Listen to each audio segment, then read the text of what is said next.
Hello আসসালামু আলাইকুম guys, আমি তোফা। আজকে আমরা যে প্ল্যান্টটা নিয়ে কথা বলবো এটা হচ্ছে রঙ্গন প্ল্যান্ট বা জেসমিন প্ল্যান্ট।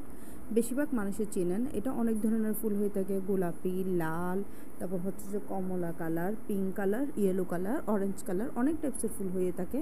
এটা হচ্ছে যে কি ইনডিরেক্ট সানলাইটও রাখতে পারো এবং ডিরেক্ট সানলাইটও রাখতে পারো।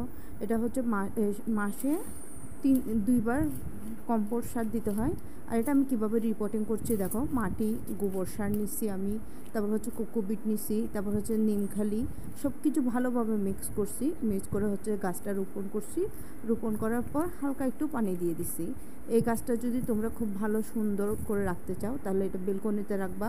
এটা হচ্ছে ইনডিরেক্ট সানলাইটও বেঁচে থাকে এবং ডিরেক্ট সানলাইটে রাখলে কি হয়, এটার পাতাগুলো আরও গ্রোসি হয়, ফুলগুলো আরও খুব বেশি সুন্দর করে ফুটে।